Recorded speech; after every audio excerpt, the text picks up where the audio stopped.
Ռուսաստան թե արևմուտք ընտրություն կատարելու տնային հանձնարարությամբ է Մոսկվայից Հայաստան վերադառնալու ազգային ժողովի նախագահը։ Իրանք կամ-կամի հարց են բարձրացնում։ Դիսկուսիա տոն։ Սերգեյ Լավրովը Ալեն Սիմոնյանին ուղիղ ասաց երեկ, հնարավոր չէ լինել և ԵԱՏՄ-ում և Եվրամիությունում, Հայաստանը վաղ թե ուշ պետք է ընտրի։ Բայց եվրաինտեգրման գաղափարներին հավատարիմ Ալեն Սիմոնյանը վստահեցրեց, որ Երևանը չի մտածում ԵԱՏՄ-ից դուրս գալու մասին։ Այդ հարցում անկեղծ են, ԵԱՏՄ-ից դուրս գան, ուր գնան, ինչ պիտի վաճառեն։ Ռուսական դիվանագիտության պատասխանատուն Հայաստանի խորհրդանի նախագահի հետ զրույցում հույս էր հայտնել, որ Եվրամիության հետ Ռուսաստանից իբր հիբրիդային հարձակումներին դիմադրելու ուղիները քննարկող դիվանագետները հասկանում են, ինչ են անում ու ինչ կարող է լինել։ Այդքան էլ մեղմ եւ սիրո եւ համերաշխության մթնոլորտում անցած հանդիպում չէր երկու կողմից էլ։ Չնայած որ Ալեն Սիմոնյանը փորձել էր Մոսկվա մեկնելուց առաջ մեղմել հակառուսական հռետորաբանությունն ու հրաժարվել հիբրիդային պատերազմ ձևակերպումից, որովհետև ասել էր պատերազմը լավ բառ չէ։ Բայց հաջող հակառուսական հայտարարություններով աչքի ընկնող Սիմոնյանին ըստ էության չէր հաջողվել այնքան տաշել սուր սայրերը, որ Մոսկվայում դրանք հրապարակային զրույցներում զգալ չտան։ Անգամ Դաշնային խորհրդի նախագահ Վալենտինա Մատվիենկոն էր ակնարկել, որ փակ դռների հետևում սուր հարցեր են բարձրացվել, բանավեճեր են եղել։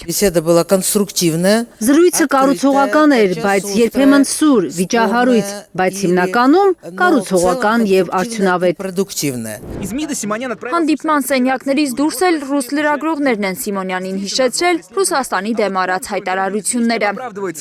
Իզվեստիայի լրագրողը Հայաստանի խորհրդանի նախագահից հետաքրքրվել է, արդյոք նա Բալթյան երկրների ներկայացուցիչների հետ հանդիպման ժամանակ հայտարարել է, որ Ռուսաստանը պետք է ջախջախվի, պարտվի, վերանա, որպեսզի իրենց եւ Բալթյան երկրների համար լավ լինի։ Այդ մասին ժողովուրդ օրաթերթն էր գրել։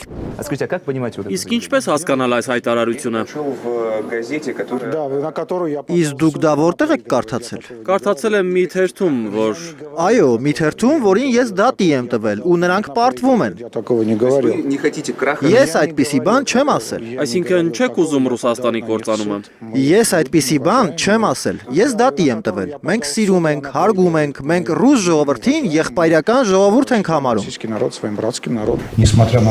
Հայ-ռուսական հարաբերությունները սրած ու խճճած Հայաստանի իշխանությունն է մեղավոր, որ Մոսկվայից հնչում են հայտարարություններ, որոնք դուր չեն գալիս հենց այդ նույն իշխանությանը, պնդում է ընդդիմադիր պատգամավորը, նկատի ունենալով Մոսկվայում Սիմոնյանի հնչեցրած բողոքները, թե Ռուսաստանից հայտարարություններ են լսում, որ ցավեցնում են հայ ժողովրդին։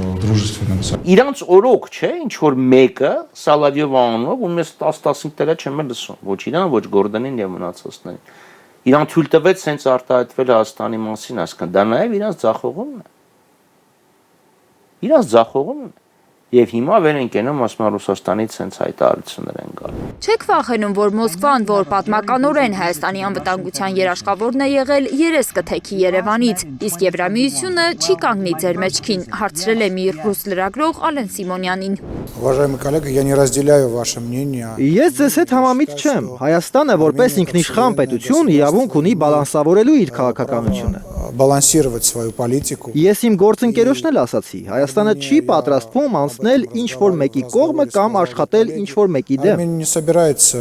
вставать на чью-либо сторону или работать против кого-то. Ռուսաստանում Սիմոնյանը ստիպված է եղել անդրադառնալ նաև հակաեկեղեցական արշավին։ Լրագրողի հարցին, թե արդյոք եկեղեցու դեմ հալածանքները վտանգավոր չեն, նա պատասխանել է, որ հալածանքներ չկան։ Более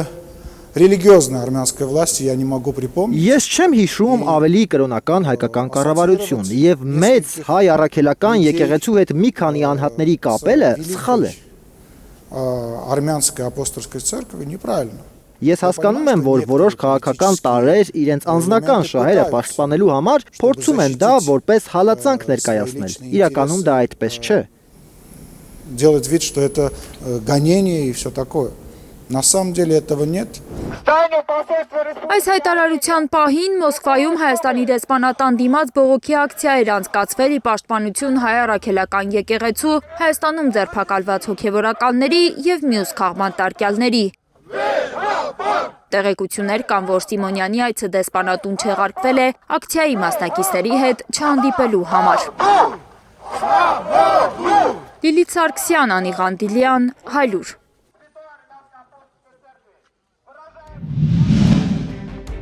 Հայաստանում եւ աշխարհում տեղի ունեցող իրադարձությունների մասին առաջին իմանալու համար բաժանորդագրվեք մեր ալիքին, սեղմեք զանգակը, որ բաց չթողնեք ամենահրատապը, ամենակարևորն ու հետաքրքիրը։